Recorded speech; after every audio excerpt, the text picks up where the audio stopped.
Assalamualaikum warahmatullahi wabarakatuh. Perkenalkan, nama saya Rois Mumtaz Kasopan dengan NIM 7211419106. Saya berasal dari Akuntansi B 2019. Di sini kita akan membahas mengenai proyek 3, yaitu proyek web atau HTML menggunakan Notepad. Bagian-bagian dari dokumen HTML. Dokumen HTML terdiri atas dua bagian, yaitu yang pertama, bagian kepala, memberikan informasi mengenai peranti lunak browser web. Informasi pada bagian kepala mencakup judul halaman web. Informasi lain dapat dicantumkan di bagian kepala untuk sebagian catatan mengenai penulis halaman tersebut. Kata kunci yang akan berguna dalam pencarian web, dan lain-lain. Sebagian besar informasi di bagian kepala tidak pernah dilihat oleh orang yang membuka halaman web.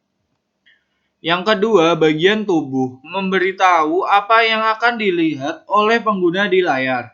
Bagian tubuh berisikan bagian yang sebagian besar orang kita merupakan halaman web. Gambar, tabel, daftar, dan link semua terletak di bagian tubuh. Selanjutnya yaitu membuat dokumen Notepad. Dokumen Notepad dapat digunakan untuk membuat halaman web. Hal-hal yang perlu diperhatikan dalam membuat dokumen Notepad adalah dalam membuat dokumen Notepad, maka perlu membuat instruksi-instruksi yang akan selalu mengarahkan kepada perintah dan subperintah yang mencapai efek yang diinginkan. Jangan mencoba untuk melihat dokumen tersebut menggunakan browser web hingga Anda telah menyelesaikan keseluruhan instruksi-instruksi. HTML mengharuskan perintah awal dan akhir, misalnya seperti tersebut.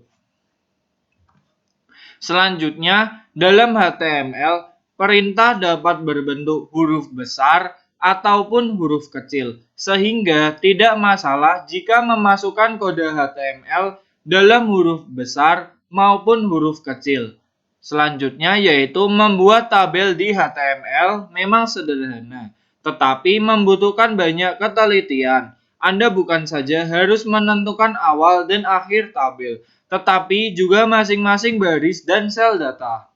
Selanjutnya yaitu Anda harus ingat untuk memulai dan mengakhiri akhir-akhir sel data, baris, dan tabel itu sendiri. Melupakan salah satu akhiran saja dapat menyebabkan browser web mencoba membetulkan kesalahan Anda, dan hasilnya dapat sulit untuk ditebak.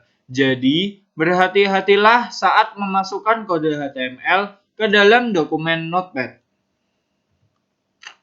Selanjutnya yaitu menyimpan contoh.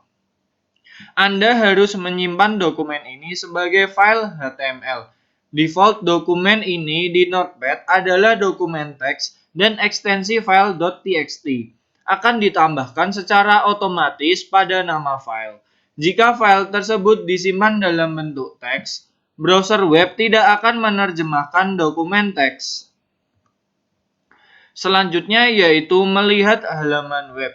Setelah halaman web disimpan, Anda dapat melihatnya untuk memeriksa apakah halaman web tersebut bekerja dengan baik. Anda tidak perlu menutup program Notepad. Program ini dapat terbuka ketika Anda melihat file dengan browser web. Bukalah browser web dan pilihlah perintah file, diikuti subperintah open.